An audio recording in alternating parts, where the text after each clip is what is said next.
मेरा आप सबको नमस्कार और जय हिंद। मैं सुभाष मतवाल आपका वेलकम करता हूं कैवेलरी डिफेंस एकेडमी देहरादून में। आपको आपकी स्क्रीन पे एक ओएमआर सीट दिख रही है और आज इस ओएमआर सीट पे वीडियो बनाने का जो मेरा मेन मकसद है वो सिर्फ ये है कि जो अभी भी डिफेंस एग्जाम ओएमआर सीट्स पे होते हैं, जैसे कि आरएमएस का या सैनिक स्कूल का या एनडीए सीडीएस, जो भी ओएमआर सीट्स पे होते हैं, स्पेशली फिलहाल मैं बात करना चाहूँगा सैनिक स्कूल के 6th 9th और मिलिट्री स्कूल्स के 6th और 9th का। लास्ट ईयर की अगर मैं बात करूं तो हजारों बच्चे सिर्फ और सिर्फ ओएमआर सीट गलत भरने की वजह से रह गए। कई बच्चों को क्वेश्चन तो सही आते हैं लेकिन वो मार्क गलत कर जाते हैं।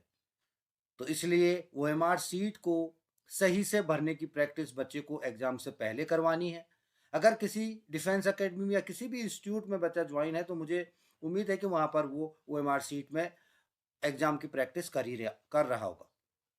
कैवेलरी डिफेंस एकेडमी के जो भी स्टूडेंट्स हैं, चाहे वो सैनिक स्कूल के हों चाहे वो मिलिट्री स्कूल्स के हों, उनको वीकली बेसिस पे टेस्ट करवाए जाते हैं ओएमआर सीट के ऊपर, और आंसर चेक करने से पहले उनकी ओएमआर सीट चेक की जाती है कि उन्होंने आखिर सॉल्व की कैसे कैसे उन्होंने चीज़ें भरी हैं उसमें।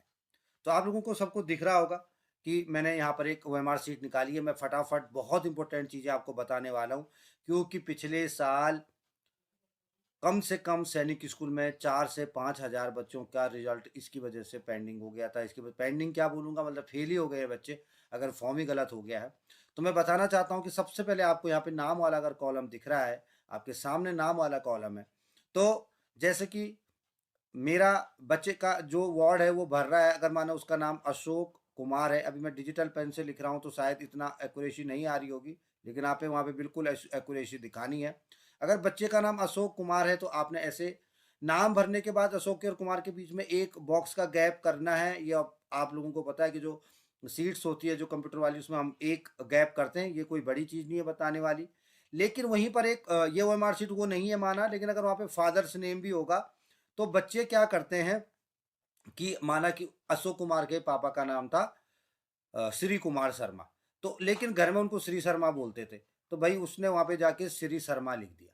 जब क्योंकि उसने उसको पता ही नहीं कि मेरे पापा का जो आधार कार्ड में नाम है वो श्री कुमार शर्मा है। इसलिए जो भी एस्पिरेंट सैनिक स्कूल वाले, मिलिट्री स्कूल वाले हैं, जिनका भी आने वाला टाइम में एग्जाम है जनवरी के महीने में, वो इसको बिल्कुल सही ढंग से भरें, ध्यान रखें। उनको प्रैक्टिस करवाएं बच्चों को घर में ही। अगर पेरेंट्स वीडियो को देख रहे हैं कि आपने कैसे चीज़ों को भरना है, क्या आपने गैप देना है बीच में, और जो पेरेंट्स का नाम है, अगर हो सकता है इस बार नई ओएमआर सीट आ जाए उसमें मम्मी का नाम भी हो, तो मदर का नेम भी उनको बताएं कि किस तरीके से, जैसा कि उनके आधार कार्ड में वैसे आपने लिखना है। अब मैं रोल नंबर की बात करता हूँ। माना कि मेरा रोल नंबर है 1 2 3 4 5 6 7 8 9 1 2। अब क्या होता है, बच्चे क्या करते हैं, एक लिखते हैं फिर उसको ब्लैक करते हैं। ऐसा नहीं करना, आपने एक बार में पूरा का पूरा रोल नंबर लिख लेना। अब आपने पूरा का पूरा रोल नंबर लिख लेना। अब आपने पहली लाइन को देखना 1। ध्यान रखें कि आप सिर्फ पहली लाइन को ही ब्लैक कर रहे हैं। उसके बाद आपने क्या करना है, उसके बाद आपने सेकंड लाइन पे आना है, उसमें 2 है। गौर से देखना है, 2 बार देखना है कि क्या जिसको मैं ब्लैक कर रहा हूं वो दूसरी लाइन ही है। हाँ जी, हाँ, वो दूसरा ही कॉलम है। ओके, बिल्कुल सही है, ऐसा। ठीक है। ऐसे ही 3, ऐसे ही 4, ऐसे ही 5, हमेशा देखने के बाद ही आपने वो उसको रेड करना है। ये कंप्यूटर से ये पीछे के मिट जा रहे, मिटने नहीं चाहिए वहां पे। आप यूज करें black pencil, black pen. Pencil का यूज कोई नहीं करेगा, सिर्फ ब्लैक पेन का आप यूज करें, क्योंकि ब्लैक पेन के अच्छे रीडेबल होते हैं।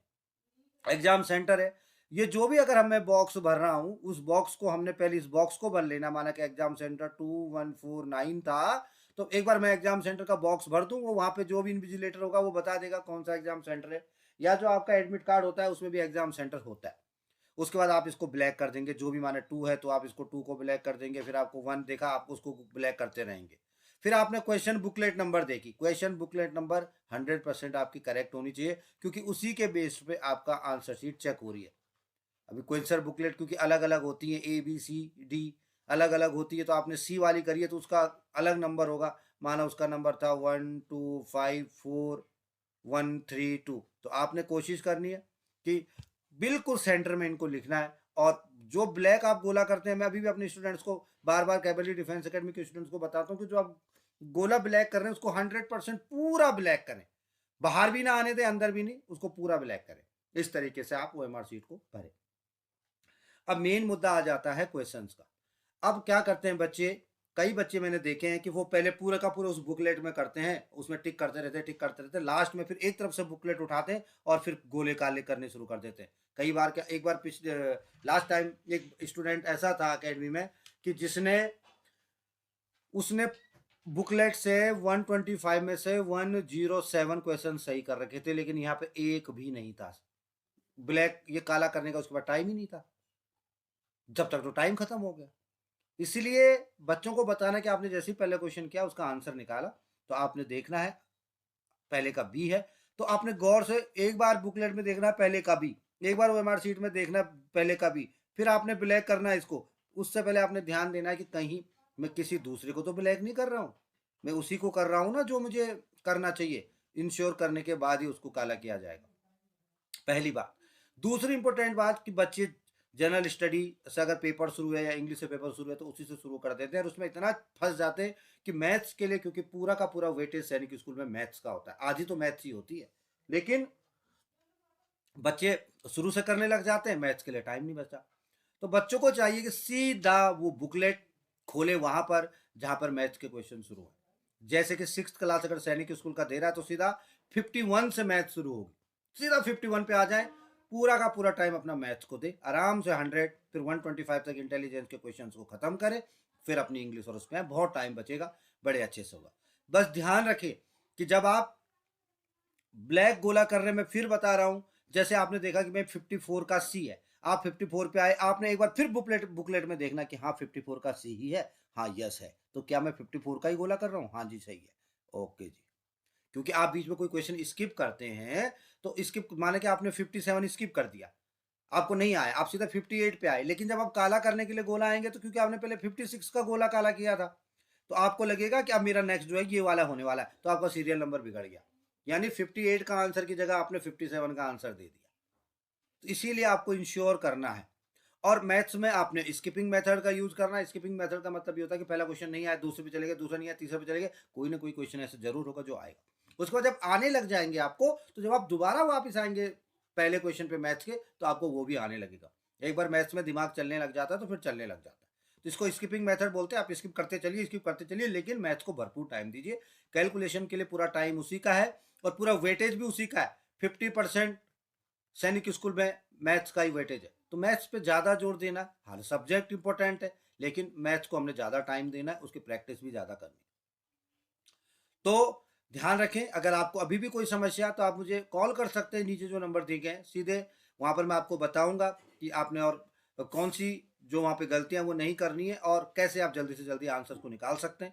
मैथ्स के लिए आपको अगर ट्रिकी क्वेश्चंस ट्रिक से सॉल्व करने हैं तो आप कैबल डिफेंस एकेडमी के यूट्यूब चैनल को ज्वाइन कर सकते हैं, या आप चाहें तो आप कोई अपनी स्पेशल जो हम क्लासेस शुरू करने जा रहे हैं 15 दिन की सिर्फ ट्रिक बेसिस पे, उसको भी ज्वाइन कर सकते हैं।